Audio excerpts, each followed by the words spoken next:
I want to talk a little bit this morning about the way forward.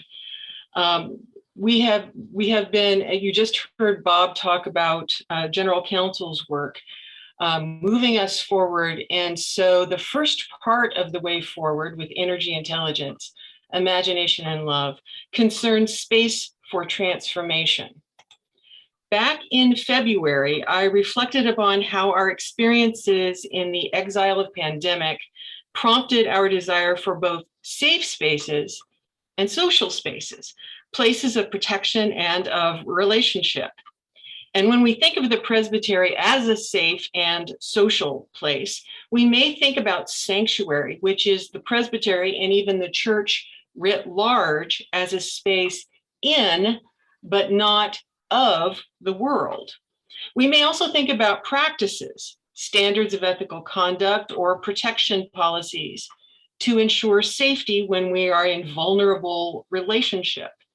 We certainly need safe spaces, places of unconditional love, acceptance, and care in which we can be trusting, open, secure, and vulnerable with one another. And our presbytery should function for us as such a place. This is an essential part of our shared commitment to each other. Yet, God also calls us beyond safe space.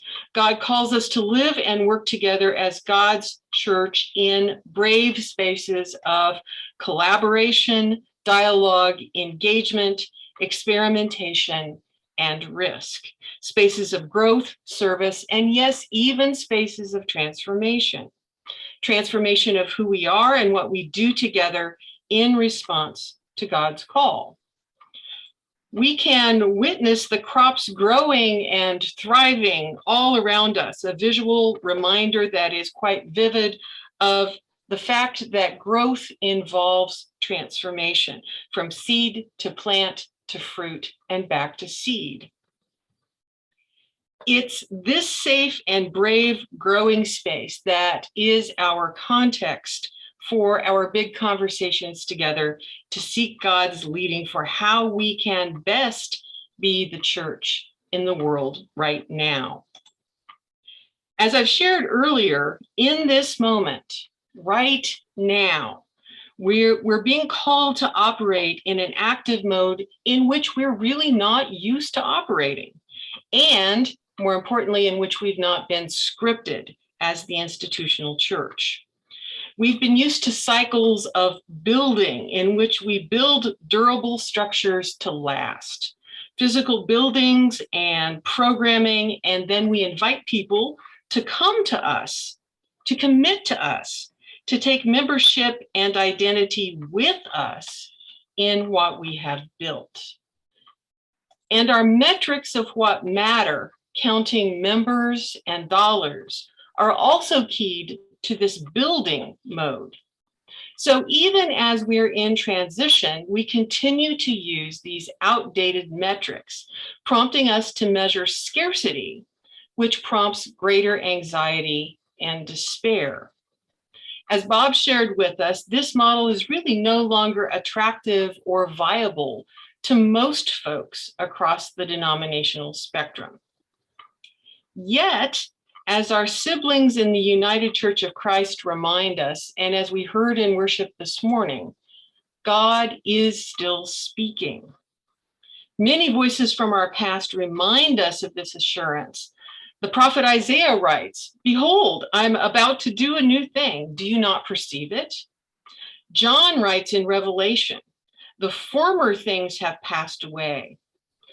The preacher John Robinson spoke to those boarding the Mayflower who were setting a course for life in a brand new world. And he said, "Remember, there is still more light and truth to break forth from God's holy word." The abolitionist poet James Russell Lowell affirmed during Civil War times in his landmark poem, The Present Crisis, that new occasions teach new duties. Time makes ancient good uncouth. We must reach upwards still and onwards who would keep abreast of truth. And last but not least, the comedian Gracie Allen, who some of us may remember, told her husband George Burns before he died, never place a period where God has placed a comma. God is still speaking. At the very least, that requires us to still be listening. So can we open ourselves as a presbytery to take the risk of listening carefully, to hear anew the voice of a still speaking God? We're called to growth rather than building, to active cycles with many seasons of transitional rooting, flourishing, and dying that cumulatively bring about transformation. It is this mode that gives us life. We head out on a collective journey together as a community of seekers, dreamers, planters, thinkers, experimenters, and collaborators. As we undertake cycles of short-term focused vision projects, we live together into our calling to be God's hands and feet, serving in the world to meet present need. One of these focused vision projects within our presbytery concerns developing dependable communication networks for collaborative dialogue with each other and the world beyond the presbytery.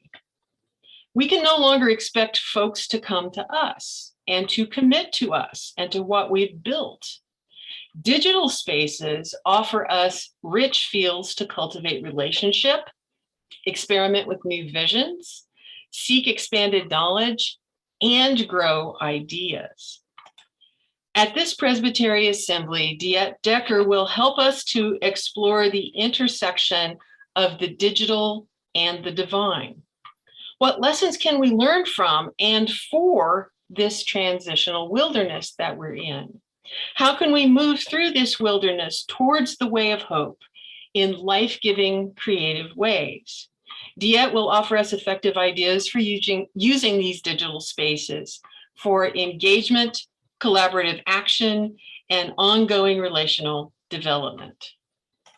Beyond today, as we move into the digital conversations, we will be exploring the question of how we can best identify our shared passions and then put them into action to serve the world together. As we converse together, our vision touch points, prioritized energy management, focused vision and selective planning, intentional leadership development, and measuring what matters. All of these touch points will focus our discernment.